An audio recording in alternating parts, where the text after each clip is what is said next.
I had an angel on my shoulder because there wasn't anybody around me for 200 yards. So I coasted across all 5 lanes of traffic, got stopped, and I've done a lot of activities of ball teams and stuff, and I figured there'd be a lot of whining, carrying on, complaining, and they didn't. The kids sat there for a minute and then found out what was going on, and then they started singing hymns. That blew me away. Well, to make a long story, we ended up calling the West Jordan School District to see if they could come and get my bus. And I just figured, well, we'd go to West Jordan School District, the kids would miss everything, and we'd sit around until Kenworth came out and brought a part for my bus. Well, here comes the West Jordan School District with a bus. And I looked at the 2 guys and I said, okay, so which one of you is the driver? And he said, you are. And I said, I break my toys, so you let me play with yours? And they said, yeah. Okay. So they gave us a bus to use. Yep. And they towed my bus back to their school district. And Kenworth didn't have the part, and neither did Peterbilt. So they took a part off of one of their buses and put it on mine. And that just touched my heart. And they fixed my bus, and they called me, and we had just finished up on Temple Square, and I loaded the kids back up on the bus. We drove out to West Jordan, transferred them over to my bus, and brought them home. And there wasn't a single complaint out of any of them. Which, wow. Anyway, it was just a day that went, huh. People are decent. People are decent. Yeah. Most days are like that for me. It's just decent people going about their day-to-day business, see a complete stranger standing on the side of the road and be like, I think I'll help that person. Have you ever, okay, you said you talk with them for a minute to see if they're Yep. all there. Yeah. Have you ever run across anybody that you didn't want to ride with, that Oh, yeah. something said, don't get on the car with this person? Yeah, like on this trip I've had a few. I've turned down several rides on this trip, but it's like, oh yeah, I'm going like to the next exit. I'm like, I don't know, there's a good spot to hitchhike on that. Or if there's good traffic, multiple different reasons. Most of the time I turn down because of, I don't know if the hitchhiking is going to be better there. Or they're not going very far and I know I'm in a good spot. But yes, on this trip, on the very first day, I had a guy pull over and I opened the door, I'm like, hey, how's your day going? What are you at, dude? And he's like, you want to ride or not? Where are you headed? He's like, do you want to ride or not? I did, but no I don't. I didn't say that, but then you just go to, thanks for stopping, I'm going to wait for the next ride, close the door, walk away. No, like, I do this because I enjoy it. I like the people I meet. I like the process of it. If someone's going to be like, oh, grouchy, just pulling over for you, I don't know why you pulled over in the first place. And then I had the same type of thing in, where were we? I think that was in Illinois. And there's a similar thing, like, I'm like asking my preliminary questions. I'm like, hey, where are you going to? It's just like, just get in. And I'm like, where are you going? He's like, here, get in. And I'm like, stared at him for a second. He's like, get the fuck in. And I'm like, I'm gonna wait for the next ride. Anytime I want to ride with them. Sorry, you remind me of Ted Bundy. I'll take the next ride. Yeah. I also had one guy that I guess offered me a ride. He pulled over. This was in Virginia.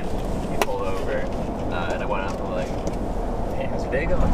And he just like stared at me, and then kind of like looked down, and you know he had his stuff out. Oh, that's just grody. So now we're like, Virginia's. That's okay, that's an image that. Okay. Don't go to Virginia. I'm telling you, they're weird there. They're weird folk. I've been there, but I haven't You had. haven't had that experience yet. I've met some people in. Yeah. Okay. I met one guy in Arkansas. He walks up to me and he points to the bike and he goes, "I don't go on." Huh? That there one, go on. Yes, it's a Goldwing. As near as I could interpret it, he was saying, "Is that there one of them Goldwings?" Perfect grammar and everything. Oh yeah. We were in North Carolina, and we pulled into a Burger King for dinner, and strolled over to this Fayetteville. I'm sorry, man, there ain't no Fayetteville in North. Well, on the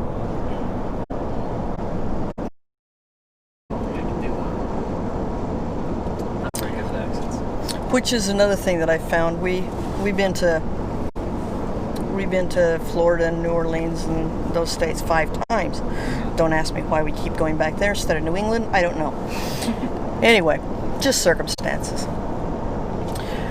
And I have had nothing but exemplary service, and people were really nice and this and that and the other. But then I have more of a country drawl, and then when I get down south, I start sounding kind of like my dad.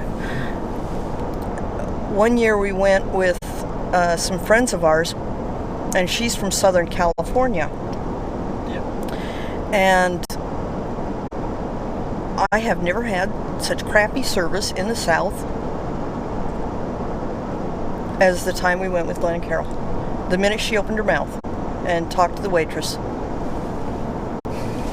the service was crappy. Oh yeah. What was she doing? Just ask for an orange juice or coffee or just normal. How she was saying? It was just that she sounded Yankee. Oh, okay. Interesting. That was the only thing I could think of. It's just her accent. Interesting. I'm trying to think where we were at. Like before I told you I was Canadian, had you in your mind placed where I was from? Because we didn't get to that for a little while. I figured you were north somewhere, Yeah.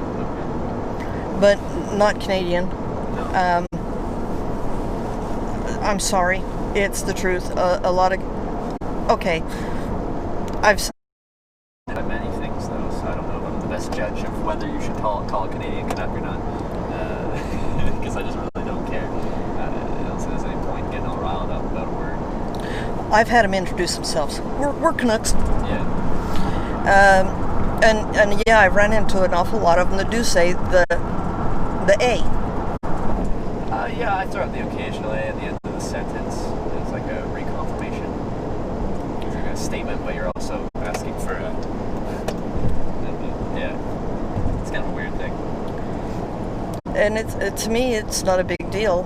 So, but no, I hadn't. Then my stepmother, she's from Calgary, and she doesn't say A. Yeah. Calgary.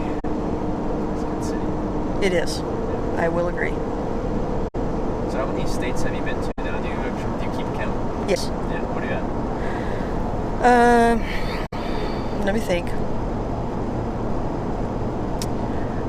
It's easier to say the ones I've been to: Maine, Vermont, New Hampshire, Connecticut, Delaware, Rhode Island, New York. Those are the ones you haven't been to? That's the ones we haven't been to. Okay. Yeah, it's always a lot easier to count down, because now I'm only at Nevada, Hawaii, Alaska, rather than going the other way. And I'm guessing fairly soon we're crossing into Nevada? Yeah. That's We're in Arizona right now. That's going to be actually extremely exciting for me, because that's going to be the whole lower 48, or all the continental, whatever you want to call them, mainland states done, which is big for this trip for me. Which is cool. Yeah. That's an accomplishment. I'm pretty excited. And I'm glad you're keeping the... Wow, it's having trouble. With the focus. Oh yeah, it struggles at nighttime sometimes. So you're going to have good stories to tell your kids. I certainly will. And you're going to be the cool dad. Yeah. I wonder when that's gonna happen. Ever since I've been dating and stuff like that, I've been like 10 more years. I want some kids, and that started at like 14, 15. And I'm still at now 24, being like 10 more years. I want some kids. No. No, okay. It wasn't. But, I had my last one when we were 25. Our kids were enough, and we had a lot of fun. And then they turned into and leave. So strange, isn't it? Yeah. It's kind of sucky. But I don't know. I love my kids. They're just fun. And every one of them is a smart ass. Yeah. And Snarky stuff. That's what oh. I was young too. She was not 19, but she was 23, 24, for both. Their 40s.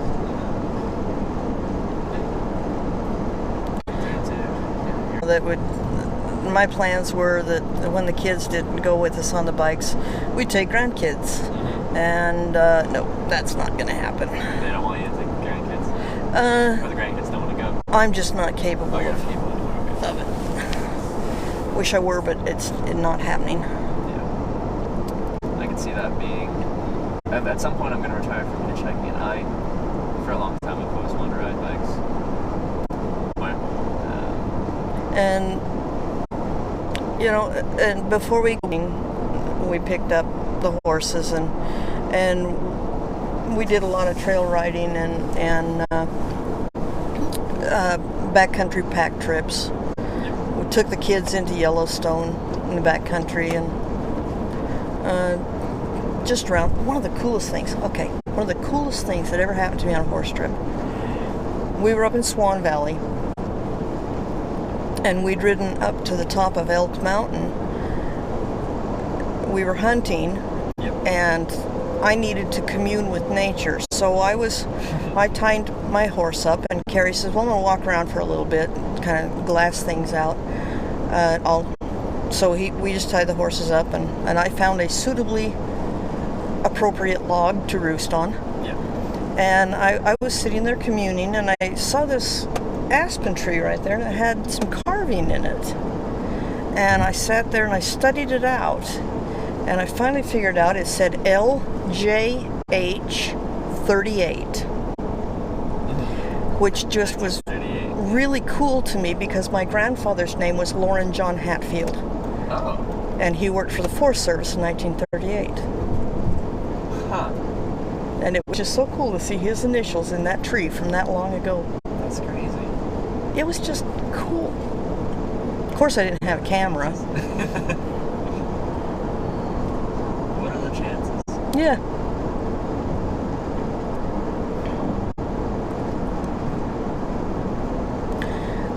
My sister and I talk about how much things have changed for our parents.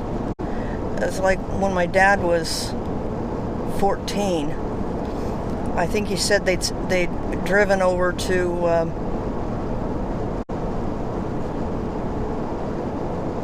the Missouri River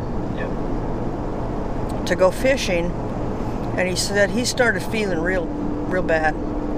He started throwing up and got the chills, and anyway, they loaded him into the back end of the 1921 Ford Model A pickup. Yeah. And now you're in Nevada. We're in Nevada? Yeah, this is Mesquite. You can tell by the casinos. Woo! We made it. It's 48 states. And they got him home, and he was pretty sick by the time he got home. Well, they sent for the doctor, went into town and got the doctor. Doctor came out, looked at him, said he's got appendicitis, his appendix has got to come out. So they cleared off the kitchen table, put my dad on the kitchen table, and the doctor took out his appendix right there on the kitchen table. Yeah. Now, how many times will that happen anymore? Yeah, it would. So he's seen farming with horses and the Dust Bowl Yeah. and the Depression and World War II and you know, the Man on the Moon and the cars that we have now are just not even comparable to Model Ts or Model A's, and Yeah. just the changes. Oh, huge.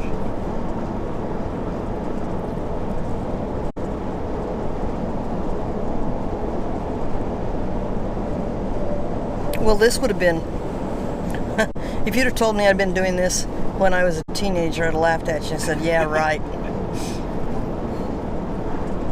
It's crazy how things have changed. And no, I don't think anyone predicted it like this. Well, you'll read like science fiction stuff from like, you know, the 50s and 60s about what the 2000s will be like.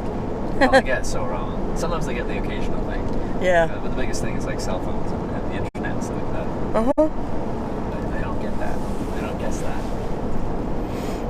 And I have a chat room I drop into and an online game I play in. And there's people on there from, well, Australia, Scotland, China.